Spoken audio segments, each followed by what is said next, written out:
abandoned, nowhere home. Nigerians are left to fend for themselves in Iran, and the shocking story behind it.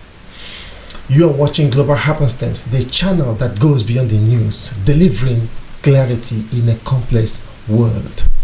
Abandoned abroad, the plight of Nigerians stranded in Iran. This is not just a story of diplomacy, it is a story of abandonment, desperation, and silence.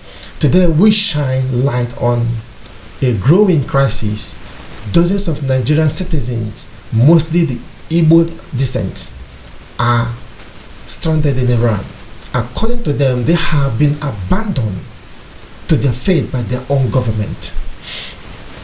This building seen on the screen proudly bears the Nigerian coat of arms. It is the embassy, but for these citizens, it no longer represents safety or support. They came here seeking refuge. What they found was an empty building, an empty response. Watch this video and I will be back for more. We are Nigerians. We just came to the embassy, Nigerian embassy here in Tehran, in respect to the situation, and as it has been informed that all residents of Tehran should be evacuated, and we came to Nigerian embassy here, at least to see our embassy staffs or the consular or the ambassador or whoever. These are Nigerians also. Many of them, some of them have just left. We came here. This is the Nigerian embassy, Tehran. All of them, they have abandoned the Nigerian citizens. They have abandoned Nigerian citizens to their own fate in Tehran, in Iran. That's why we're making this video, so that it can go viral, that Nigerian government has abandoned the citizens here in Tehran. They have abandoned their citizens in Iran. They've all fled. We have been reliably informed that they all went to Kish Island. That's where they are now, abandoning the whole Nigerians in this land to their fate. So that's why we're making this particular video. This is the Nigerian coat of arms, written here, Embassy of the Federal Republic of Nigeria, Tehran. This is it. This is the building, the Nigerian embassy. You can see the flags. You can see Nigerian flags. You can see everything. This is in Tajrish area. So that's why we're making this video, so that the world will know what country we are. Thank you very much. This is it. This is the Nigerian embassy here in Tehran. Embassy of the Federal Republic of Nigeria, Tehran. Residents. Look at it here. Look at the entrance. Look at everything here. Look at the environment. Look at this is Tajrish. This is the street. This is it. Thank you very much. Hello, great people. May Nigeria not happen to you is indeed a serious prayer. You just watched the video of our Nigerian brethren in Tehran. Tehran is the capital of Iran, and there's an ongoing war between Iran and Israel. Now, let me tell you why our Nigerian brethren, why they made that particular video. Then I'll be discussing to you the global best practices and the conduct of Nigerian government, and also the risks that Nigerians face in the diaspora. We'll be doing all this and more on this episode with Joshua Plug. Now, why did that Nigerian brethren, why did he make that particular video? It is because of the ongoing war between Iran and Israel. You will recall that there is a raging war between Iran and Israel, and missiles have been flying like rain in both countries. Both countries have been attacking each other, and for that reason, Nigerians there definitely they are stranded and they need adequate protection and evacuation as fast as possible. But help is not coming their way, and that is why that brethren need to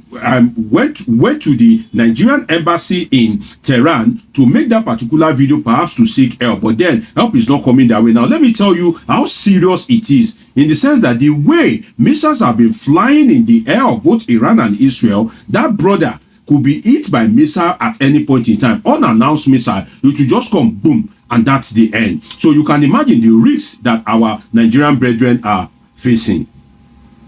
Other countries have been evacuating their citizens, but Nigerian government has announced evacuation, but they have been foot dragging, the usual Nigerian style. Now let's go to the global best practices.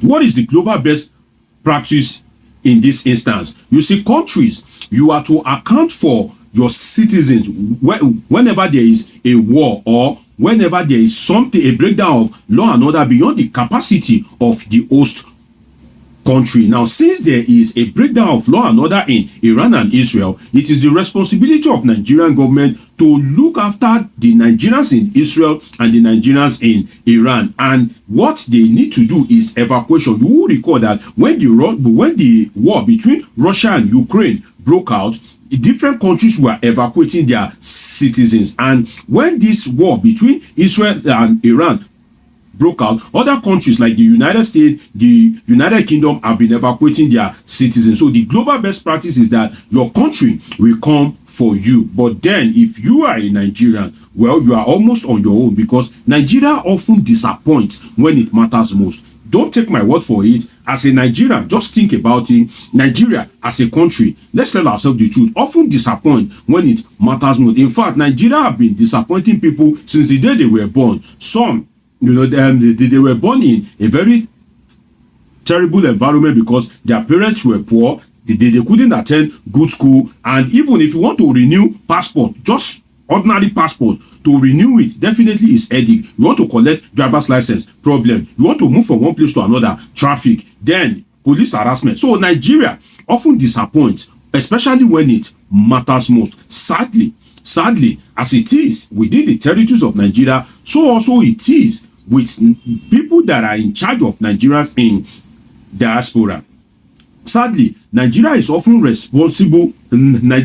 not responsible for you, whether you are in the country, whether you are in the diaspora. Now, let us talk about the diaspora, which is the diplomats that are responsible for the welfare of Nigerians, that are supposed to advocate and fight for them. Now, if you look at it well, in the Nigerian embassies officials, most Nigerian embassy officials are terrible. Now, if you have not left the shores of Nigeria before, you won't understand what I'm saying. But some of you that are watching me from the diaspora, definitely you will understand what I'm saying very well. Some Nigerian embassy officials, not all, but majority of them are terrible. Nigeria have terrible diplomats when it comes to relation with the citizenry. When it comes to relation with the Nigerian citizen, Nigerian embassy officials, most of them are terrible. They don't defend. They don't advocate against injustice for Nigerians. If you have any issue, you are most likely on your own. And in this kind of instance, shouldn't there be a number that Nigerians can call? Shouldn't there be a form of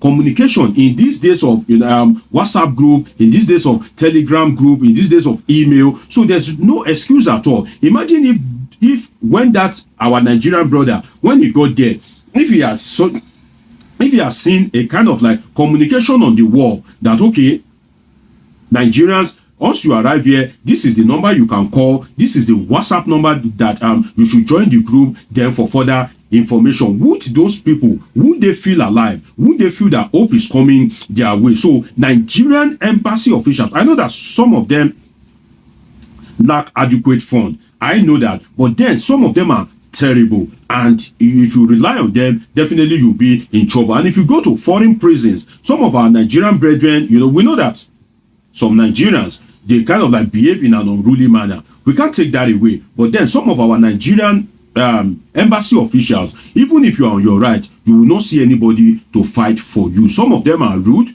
their services are poor, and there's massive corruption at some of these embassies. Some of you watching me from the diaspora, you can relate with what I'm saying. If you have not left the shores of Nigeria before, you may find it hard to relate with what I am saying. But then, let me pray for you. Let me turn to a pastor for a moment. May visa come your way this year. Let me add in Jesus' name to it so that the visa can come very fast. Now, let us go back to the issues, which is that I hope that Nigerian government is not looking forward to help peace assistance again.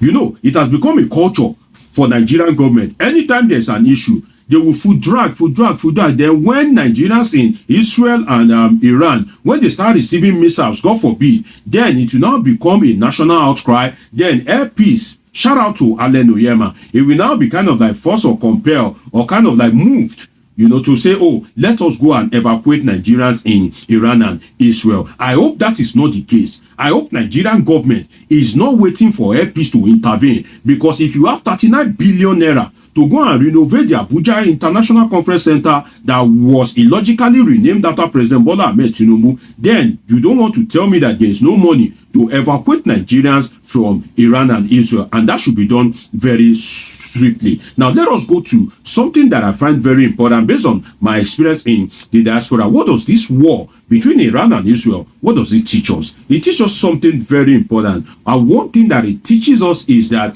home is home. Whether we like it or not, home is home. You will recall that war suddenly broke out between Russia and Ukraine. And I was having a conversation with a friend. And my friend told me that, oh, Deji, imagine that Ukraine, there are Nigerians there that are already established. Some have even already given up on Nigeria. Some have houses there, they have cars, they have business, they have established. And suddenly the war came, and that is the end. And that what that teaches us is that whether we like it or not, home is home. And that is why we must all strive for a good country. We must all strive for a country that we can all be proud of, because home is home. Learning from the Ukraine-Russia experience and now the Iran-Israel experience, definitely, if you are in the diaspora, always remember that home is home, because anything can happen in that country that you are residing at any point in time. So I would advise that even if it is not much, at least try and invest home, so that in case of any emergency, you can have something to fall back on. I know that some people at home, they usually misbehave. If you send them money, they will kind of like siphon your money. Some of them will misbehave, but at the end of the day, you still need to think about your own comfort and welfare in case it is. So if you are the type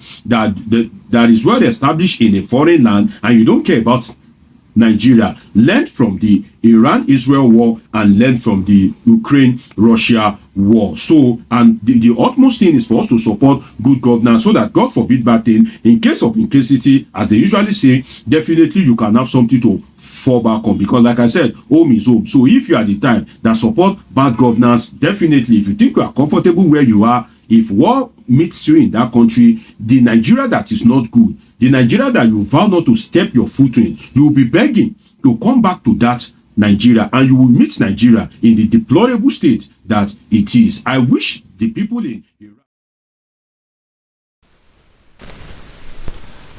According to the report from those on the ground, the Nigerian embassy staff have abandoned, and as the region faces rising tensions, travel adversaries, and call for evacuation, Nigerians in Iran report that they have been left behind by the government. They were lamenting in the video that all foreign nationals were to be evacuated, but they rushed to the embassy, but there was no one, no ambassador, no help. Tension in Iran have escalated in recent weeks. Whether it's regional security sanction or eternal unrest, foreign embassies have been on high alert. Several nations, including India, the Philippines, and the UK, have taken steps to repatriate their citizens. Nigeria, however, has yet to release an official statement. Many of those stranded are students, traders, or migrants seeking for better lives.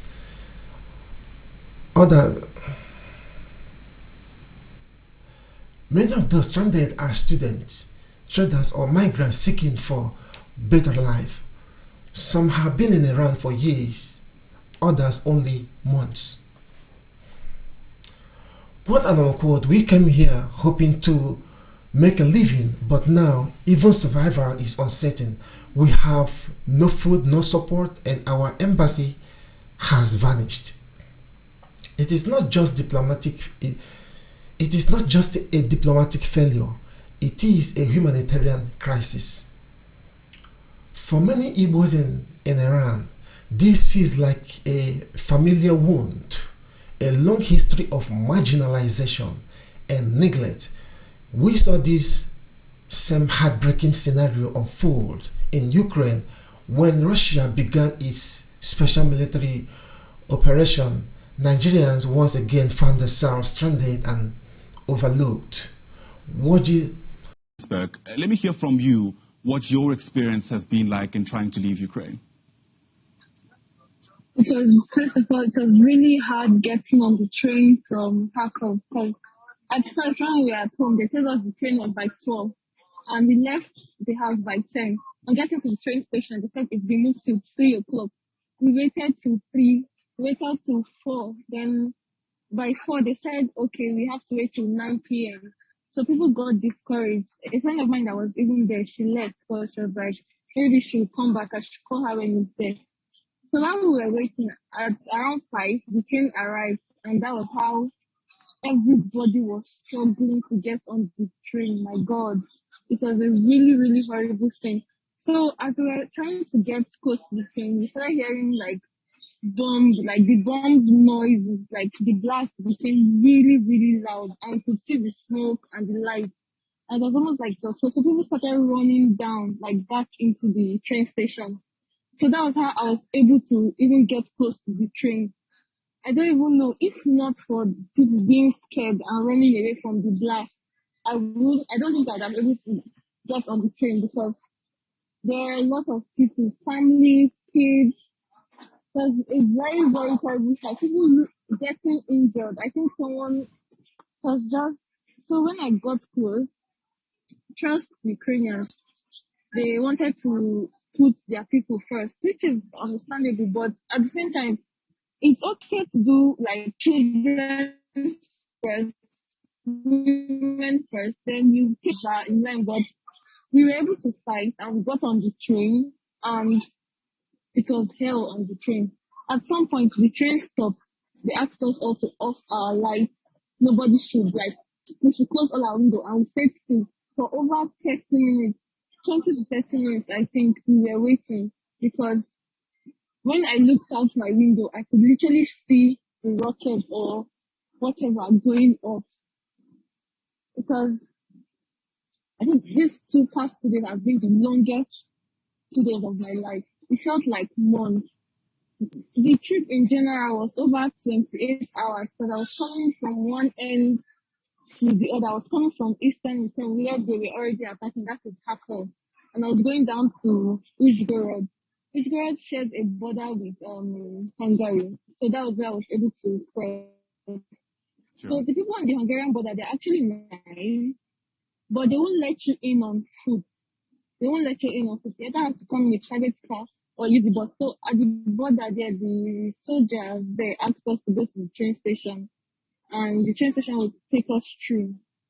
So that was how we were able to get to the train station. We got a cab. A kind man that was getting his cab, he would actually volunteered to take us, but we paid him.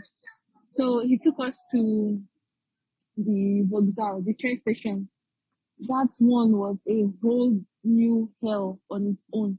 There were so many people, but not blacks. I think they are Hungarians, or I don't know the nationality of, but they were a lot. Yeah. They turned a black man away because he had Ukrainian passport, not Nigerian. So they turned him away because the agreement they have with all these borders is they should turn all Ukrainian men ages 18 to 60 or 16 back so they can come defend their country. So they sent him back, which was very sad, but he is now a Ukrainian, so I guess we should defend him. One community leader said, "This is why we speak out, because when crisis comes, our lives seems matter less." Now, hear me out. I want to add a little story of what I witnessed. An incident occurred back in 2014 in Bangkok, Thailand. A Nigerian man of Igbo descent had a misunderstanding with a local Thai man.